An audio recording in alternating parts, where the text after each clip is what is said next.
Hey, it's Dr. Samit Kumar, clinical psychologist. I'm back with another video. It took me a lot longer than I thought it would.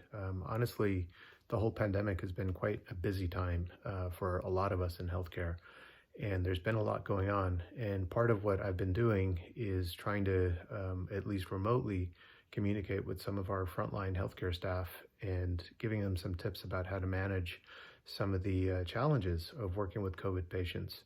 Now, this video is specifically for healthcare workers who are either on the front lines, or you know somebody who's on the front lines, or you're just worried that you might be on the front lines and either not know it or be forced to do it.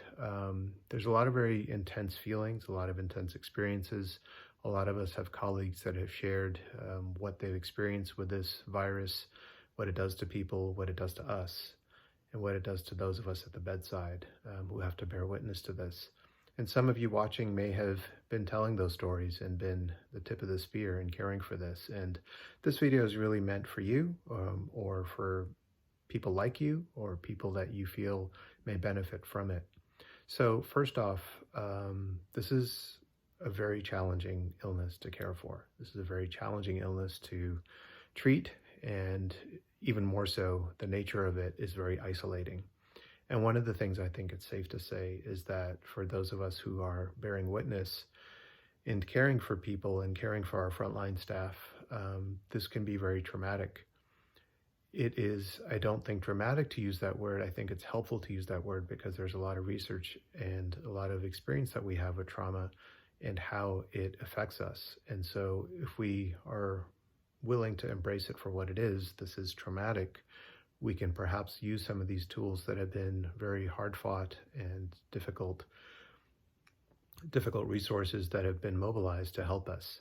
So there's really three aspects to trauma that I want to draw particular attention to. One is that when we're faced with trauma, we become very hypervigilant, which means we start scanning the environment for danger. Now, this is paradoxical because when we're really scanning the environment for danger, we're also diminishing our sense of self. We feel so lost and overwhelmed by the immensity of what we're facing and the tragedy of what we're facing. We feel like our own needs are insignificant or irrelevant, and either we have a tendency to isolate, which is the second domain of trauma. We pull away from either other people or we pull away from ourselves, especially the most highest potential of ourselves, the parts of ourselves where we can heal ourselves and love ourselves, even in the midst of something very difficult and awful. So we become hypervigilant and we tend to isolate. And the other thing is that we tend to not be able to separate from the trauma. We keep re-experiencing it. Nightmares, flashbacks, intrusive thoughts, visions. We have a hard time sleeping, waking up at 3 a.m., 3:30 in the morning. We may have a hard time turning off. And, as exhausted as we are, we may just stare up at the ceiling in bed for hours, it seems. So what can we do about this?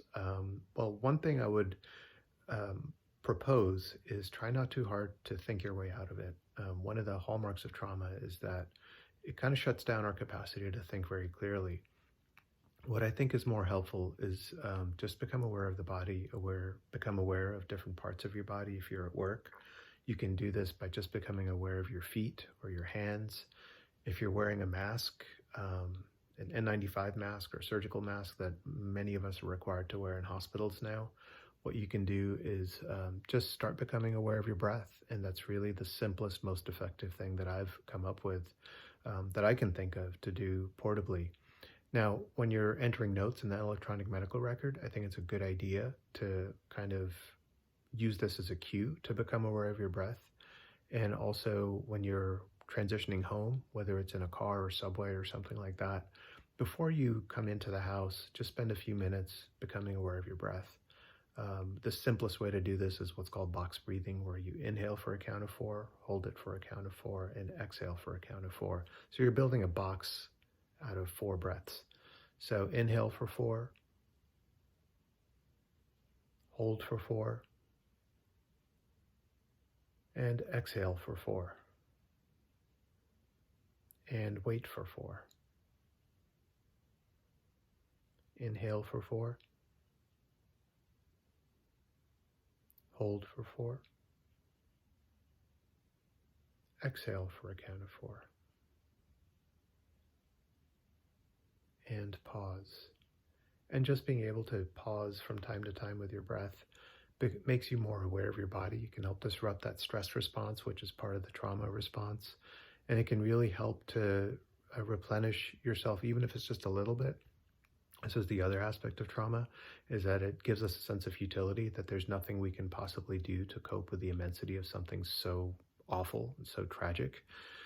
And you're right, there is nothing we can do, but all we can try to do is a little bit at a time, a drop in the bucket, one day at a time. That's all we got.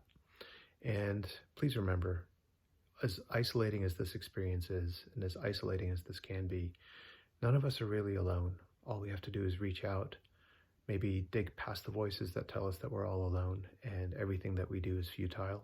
And remember that there's a part of us inside, sometimes deep inside, that knows that we matter, that what we do matters, and what we do matters not just for ourselves, but for everybody around us. That part of us continues to be able to love.